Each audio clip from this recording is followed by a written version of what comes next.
Assalamualaikum warahmatullahi wabarakatuh. Senang sekali hari ini saya Afifah Hairunisa kembali menemani pemirsa VVIP Kompas TV, tentunya dengan bintang tamu kita yang spesial. Nah, Afi udah janjian sama salah satu tokoh politik Indonesia yang namanya Muhaimin Iskandar atau yang dikenal dengan Cak Imin atau Gus Imin. Langsung aja kita ketemu sama orangnya.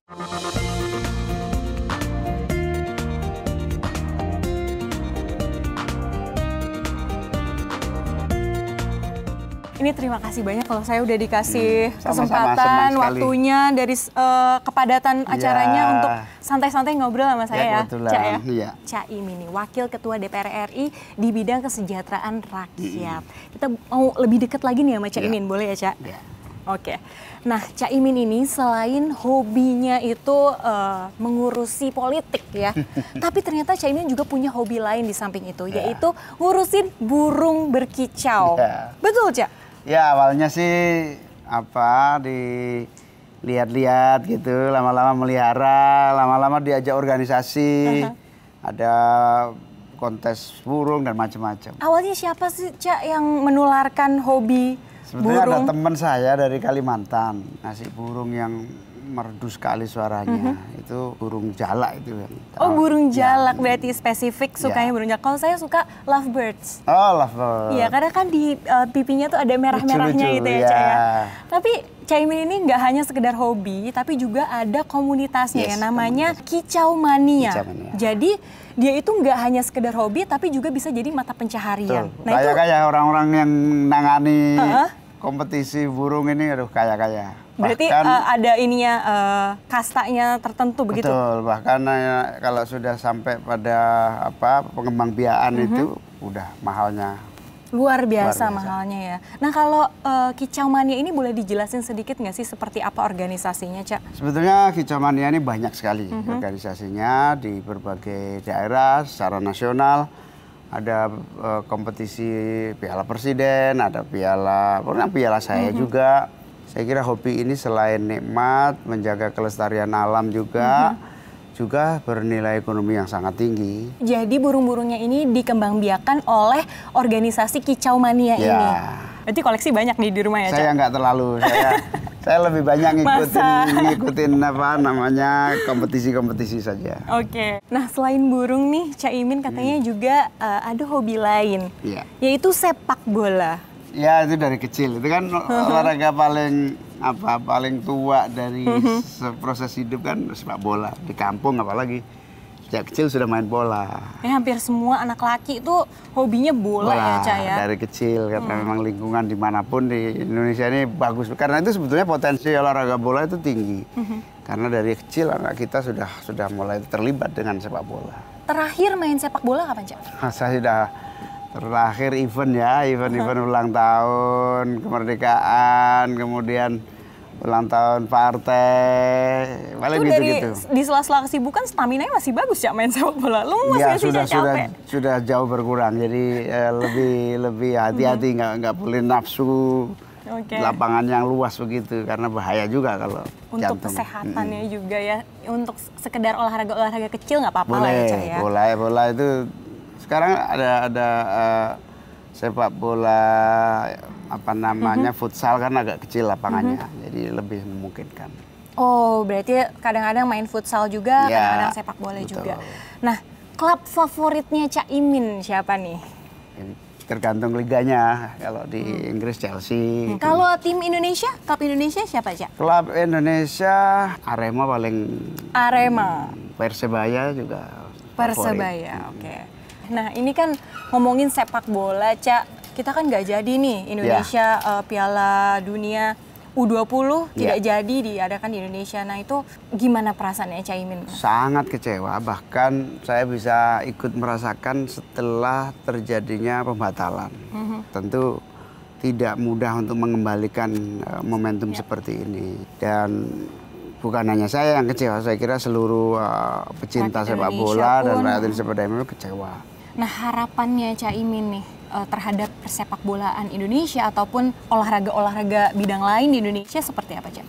Ya kalau persepak bolaan di tanah air ini kompleks ya masalahnya. Dari peristiwa Kanjuruhan mulai dari event, penyelenggaraan, dan yang paling substansi adalah pemain. Meningkatkan kualitas pemain nasional yang go global ini namanya pekerjaan yang patut diseriusi ya, terutama oleh PSSI, juga oleh klub-klub liga di Indonesia untuk menyiapkan pemain-pemain nasional yang benar-benar bisa bertanding di tingkat global, sehingga kita menjadi bangga anak-anak kita supaya menjadi bagian dari persepak bolaan dunia.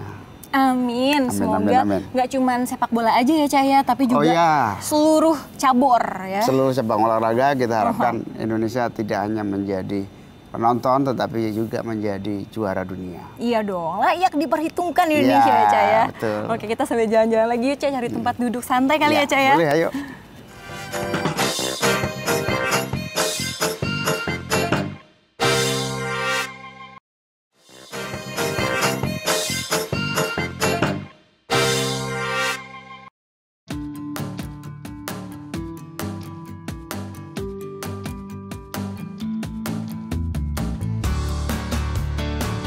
Cak, tahun ini kan udah nggak ada PPKM nih Cak, berarti udah boleh mudik. Pasti. Nah, Cak Imin tuh tahun ini ada rencana mudik nggak Cak? Biasanya saya sholat id ada di Jakarta, setelah sholat id langsung berangkat. Kebetulan bersyukur masih ada ibu saya di Jombang, Jawa Timur sana, sehingga ritual saya itu sholat, kemudian menerima tamu beberapa, kemudian langsung berangkat ke Jawa Timur. Gitu. Berarti di Jombang open house-nya ya Cak ya?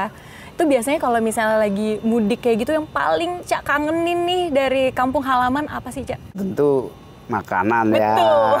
Makanan yang paling kita temui lontong sayur, kikil, rendang. Pokoknya makanan-makanan khas Lebaran selalu yang membuat kita harus pulang kampung. Biasanya kalau mudik berapa hari Cak?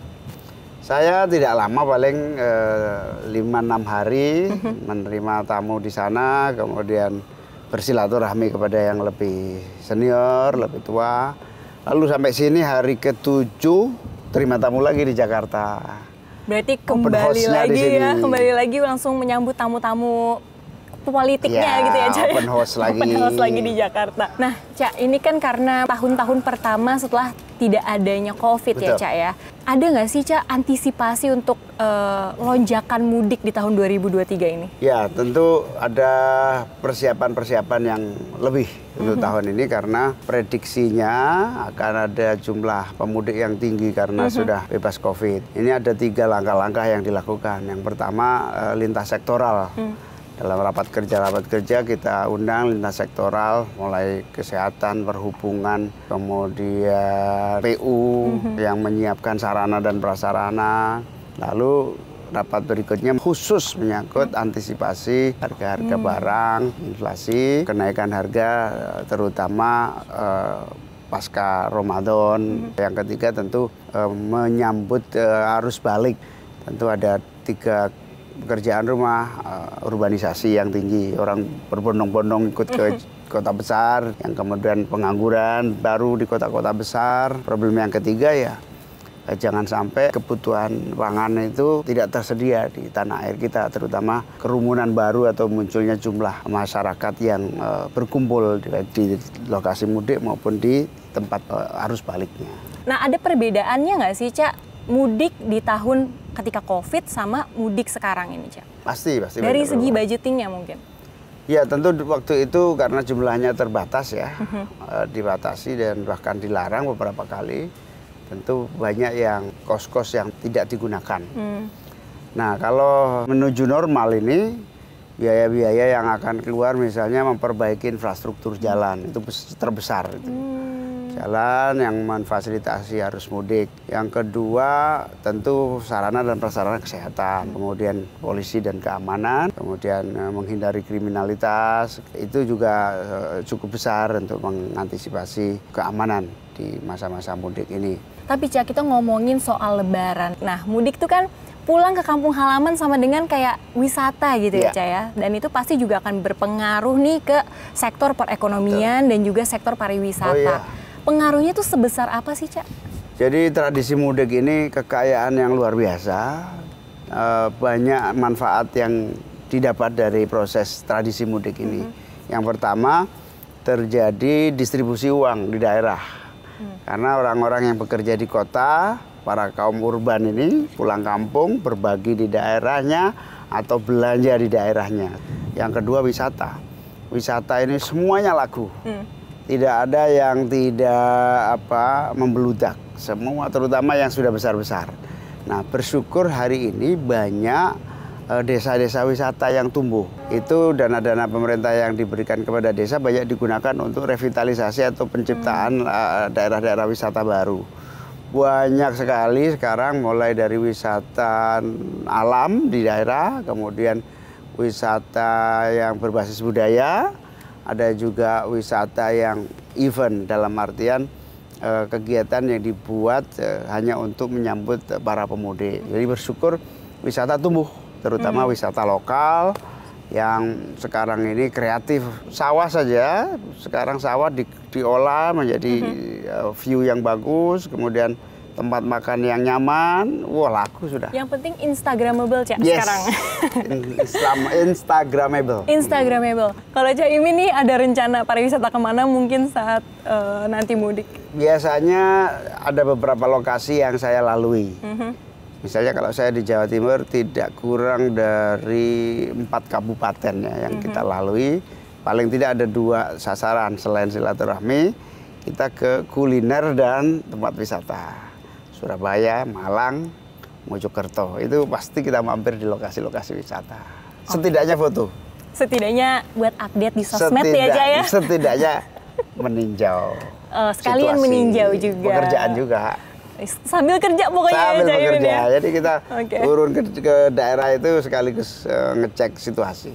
Nah, dari tadi kan kita ngomongin enak-enaknya nih ya, Cak, setelah dicabutnya PPKM gitu kan, bisa kembali mudik lagi ke kampung halaman. Tapi kalau kita mikirin nggak enaknya nih, Cak, bisa jadi kan ada lonjakan lagi COVID. Yes. Apakah ada antisipasi untuk hal tersebut, Cak? Saya kira standar ya, lonjakan yang tinggi pun yang dibutuhkan itu 2. Satu, pelayanan kesehatan rumah sakit. Yang kedua, tenaga medis. Tenaga medis ini menjadi tugas pengawasan dari Komisi 9, di mana harus ada jadwal piket untuk jaga di hari-hari mudik itu. Biasanya H-7 sampai H+7 itu tenaga-tenaga kesehatan ini standby dan rumah sakit terbuka luas. Nah, kalau ada lonjakan COVID nanti itu, alhamdulillah sih biasanya lonjakan COVID itu dengan gejala-gejala yang tidak terlalu mengkhawatirkan. Cukup di rumah sakit setempat, atau kalau jumlahnya di arus balik tinggi, tidak menutup kemungkinan kita bisa juga bisa gunakan sarana Wisma Atlet atau rumah sakit besar. Yang jelas laporan dari Komisi 9 beserta Kementerian Kesehatan sudah diantisipasi dengan berbagai layanan yang tersedia. Yang jelas sudah disiapkan oleh pemerintah, jadi masyarakat bisa mudik dengan tenang. Tenang. Terakhir dong, Cak, pertanyaan nih, Cak, dari aku, Cak. Makna Lebaran untuk Cak Imin apa sih, Cak? Lebaran itu namanya saja pembebasan, lebar. Bebas dari dosa, bebas dari apa yang namanya beban masa lalu untuk memasuki era baru. Sehingga Lebaran ini kemerdekaan untuk menatap masa depan lebih optimis, memulai dari nol, kembali ke fitrah, seolah-olah kita ini seperti anak bayi lagi yang bersih, kertas putih yang siap kita isi dengan tinta emas perjalanan hidup. Karena itu makna Lebaran sangat dahsyat sebagai memasuki era baru sekaligus menyiapkan masa depan. Oke, terima kasih banyak, Cak Imin. Terima kasih. Kita pindah lagi yuk sambil jalan-jalan di sini, Cak. Ayo, dengan senang hati.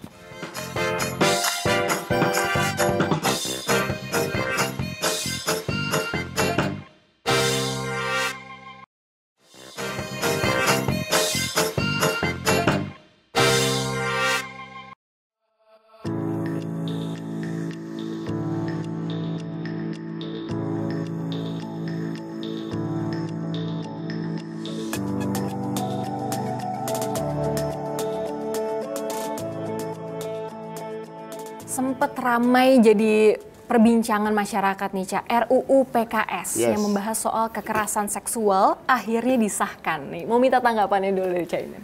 Ini undang-undang PKS ini undang-undang yang sangat kontroversial di beberapa pasalnya karena menyangkut persepsi ya, secara pandang soal hubungan antar sesama manusia, lawan jenis, kemudian menyangkut relasi kultural maupun relasi sosial kemasyarakatan. Dari kontroversi itu alhamdulillah akhirnya DPR berhasil mengesahkan undang-undang PKS ini sebagai tindakan perlindungan kita kepada para korban kekerasan seksual. Dan perlindungan terhadap korban ini menjadi inti utama dari pasal-pasal yang ada di undang-undang PKS ini. Oke, kalau capaian untuk tahun 2023 ini dari mitra-mitranya yang bekerja sama begitu ya di DPR sendiri dari Komisi 8, 9, dan 10. Nah itu capaian-capaian apa saja? Tahun lalu yang kita sukses itu pelaksanaan haji dengan harga yang mendadak naik oleh pemerintah Saudi Arabia. Itu tentu biaya haji mengalami pembengkakan dan alhamdulillah bisa kita atasi baik melalui dana haji maupun melalui APBN. Ini contoh bagaimana DPR memiliki respon yang cepat ya. Ini juga 2003 ini kita akan mengalami hal yang sama. Banyak sekali perubahan-perubahan manajemen haji oleh pemerintah Saudi sekaligus kesiapan Indonesia melayani jamaah haji dengan harga yang sudah mulai tinggi terpenuhi, tetap yang sudah nyicil puluhan tahun ini bisa tetap terbantu oleh dana haji dan pemerintah. Yang kedua yang masih belum tuntas misalnya di Kementerian Sosial soal lain yaitu soal bantuan tunai dari pemerintah yang masih problem di soal data. Ada yang tidak berhak menerima masuk menjadi penerima. Ada yang betul-betul membutuhkan sebagai penerima bantuan tunai dari pemerintah malah tidak ada di dalam data. Ini kerja keras di Komisi 8 untuk terus mensinkronkan data bersama Kementerian Sosial dan Kementerian Kesehatan di Komisi 9 di lintas komisi. Begitu juga menyangkut pengangguran yang ada di Komisi 9. Pengangguran dan kompetensi tenaga kerja ini harus terus dipicu di tengah tuntutan kita memanfaatkan bonus demografi yang terbatas waktunya 2030 atau sampai paling akhir 2038 nanti itu angkatan muda kita sudah mulai hilang, berhenti, jumlahnya terbatas. Nah, mumpung ada waktu 7 tahun 10 tahun ke depan ini harus digenjot SDM melalui keterampilan yang memadai, kompetensi yang sesuai dengan tuntutan zaman dan perkembangan teknologi.